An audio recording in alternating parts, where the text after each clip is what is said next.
12वीं पशुपालन में आज हम पढ़ेंगे मुर्गी पालन की पद्धतियाँ। बहुत से पद्धतियाँ प्रचलित हैं, उनमें से हम प्रमुख का अध्ययन करेंगे, जिनमें सबसे पहला है स्वतंत्र विचरण प्रणाली। ग्रामीण क्षेत्रों में ही ज़्यादा प्रचलित है। मुर्गियाँ जो है स्वतंत्र रूप से विचरण करती हैं और अपने अंडा देती हैं, चूजों का लालन पोषण करती हैं। सामान्यतः छोटे पैमाने पर इस कार्य को किया जाता है। अर्ध सघन प्रणाली, इस प्रणाली में बाउंड्री वॉल के अंतर्गत मुर्गियों का जो है पालन पोषण और संवर्धन किया जाता है। फिर है सघन प्रणाली। सघन प्रणाली जो है दो प्रकार की होती है, पहली है गहरी बिछावन प्रणाली और दूसरा है कहना चाहिए पिंजरा प्रणाली। तो इनमें सबसे पहला जो मुख्य टॉपिक है हमारा गहरी बिछावन प्रणाली। इस प्रणाली में हम कहना चाहिए एक कमरे में मुर्गी का पालन करते हैं। इसके लिए 3 से 9 इंच बिछावन किया जाता है, जो घास फूस पैरा आदि का होता है। यह प्रणाली सर्वोत्तम मानी जाती है और एक कक्ष में कम से कम 250 मुर्गी आसानी से पाली जा सकती है। लाभ की बात मुर्गी पालन के सतह की आवश्यकता की बात करें तो 1 से 4 सप्ताह की उम्र के जो चूजे होते हैं वो आधा वर्ग फीट में पर्याप्त होते हैं। 4 से 8 सप्ताह वाले 1 वर्ग फीट की आवश्यकता होती है। 8 से 12 सप्ताह वाले चूजों के लिए 1.5 वर्ग फीट की आवश्यकता होती है। 12 से 20 के लिए 2 वर्ग फीट और 20 से अगर ज़्यादा सप्ताह के आयु के कहना चाहिए मुर्गी हैं तो उनके लिए 2.5 वर्ग फीट की आवश्यकता पड़ती है। लाभ की बात करें तो इस प्रणाली से कीट व रोग से सुरक्षा हो जाती है, क्योंकि गहरी बिछावन प्रणाली में तापमान जो है काफी कहना चाहिए बैलेंस होता है। तो इसमें जो कीट है या कहना चाहिए बैक्टीरिया है वो आसानी से पनप नहीं पाते हैं। उचित वृद्धि एवं विकास, डीप लीडर प्रणाली में मुर्गियों का जो विकास है सुगमता से और आसानी से बिना किसी प्रकोप के होता है। फिर है कम स्थान की आवश्यकता, जैसे कि मैंने बताया कि एक ही कक्ष में इसका पालन आसानी से किया जा सकता है और एक कम जगह पर ज्यादा मुर्गियां पालन की जा सकती है। बुरी आदतों से बचाव, एक कक्ष में होने के कारण मुर्गी जो है दिन भर व्यस्त रहती है। इस कारण जैसे उनसे लड़ाई वगैरह है, चूजे है ना जो है आपस में लड़ाई नहीं करते हैं, नाखून मारते नहीं है, तो इस प्रकार की जो बुरी आदतें हैं उनसे सुरक्षा हो या बचाव हो जाती है। फिर श्रमिकों की कम आवश्यकता, इस प्रकार की प्रणाली में बहुत कम श्रमिकों की आवश्यकता होती है। फिर है खाद की प्राप्ति, उत्तम खाद की प्राप्ति।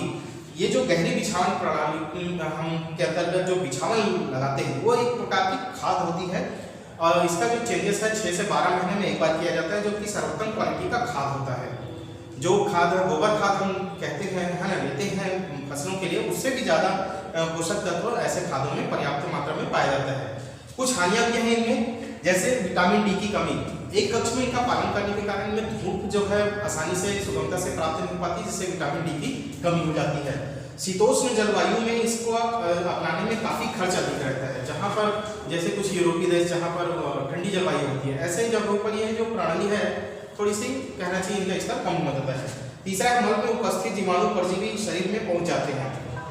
चूंकि दिन भर ये बिछावन में ही रहते हैं और एक कक्ष में रहते हैं, तो ये जो बीट देते हैं, मल त्याग करते हैं, उनमें जो कहना चाहिए कीटाणु या बैक्टीरिया जो होते हैं वो शरीर से चिपक जाते हैं या चुभ लेते हैं, तो वो परजीवी जो है शरीर के अंदर प्रवेश कर जाते हैं, इनसे बीमारी होने का खतरा बना रहता है। दूसरा है पिंजरा प्रणाली। पिंजरा प्रणाली मतलब पिंजरा बना करके पालन करना। ये सर्वप्रथम अमेरिका में कहना चाहिए प्रचलित हुआ था, उसके बाद यूरोपीय देश में फैल गया। भारत में भी कहना चाहिए महाराष्ट्र, गुजरात और छत्तीसगढ़ में भी इनका पालन किया जा सकता है। ये भी प्रणाली बहुत कहना चाहिए लाभदायक है। आप कम जगह पर आसानी से अधिक मुर्गियों का पालन कर सकते हैं। कुछ प्रकार देखिएगा फ्लैट आकार के डेक होते हैं, stair, double deck, triple deck, ऐसे कुछ मतलब एक पिंजरे के ऊपर कई पिंजरे लगा करके इनका उत्पादन किया जा सकता है। इनके पिंजरों को फिर एक छत से लटका दिया जाता है। इनके जमीन से जो हाइट है 1 से 1.5 मीटर रखी जाती है। लाभ की बात करें तो सफाई में है ना आसानी होती है।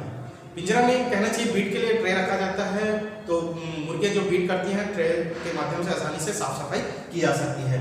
दूसरा कम स्थान की आवश्यकता है, इसके लिए बहुत कम स्थान की आवश्यकता होती है। लगभग 320 सेंटीमीटर में एक मुर्गी का पालन किया जा सकता है। कीटों से सुरक्षा, पिंजरे में होने के कारण आसानी से ये बाहरी कहना चाहिए प्रकोप से कहना चाहिए अलग होते हैं, दूर होते हैं।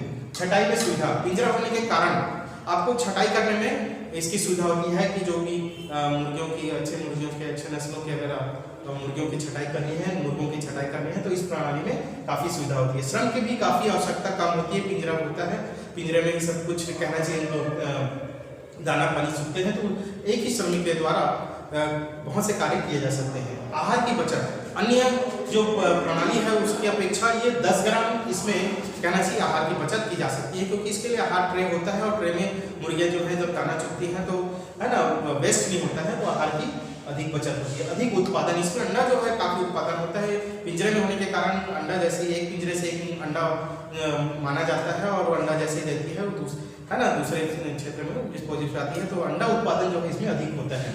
कुछ दोष भी हैं इसमें, अधिक व्यय, इनमें प्रारंभिक व्यय जो है काफी खर्च होता है।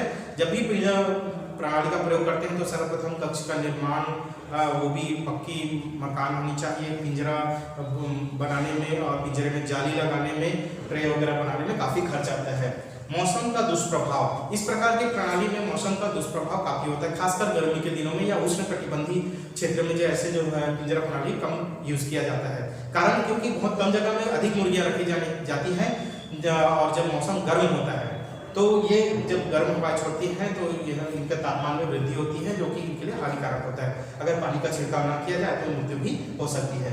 अंडों का नुकसान, पिंजरे में होने के कारण इनके अंडों का टूटने फूटने का डर बना रहता है।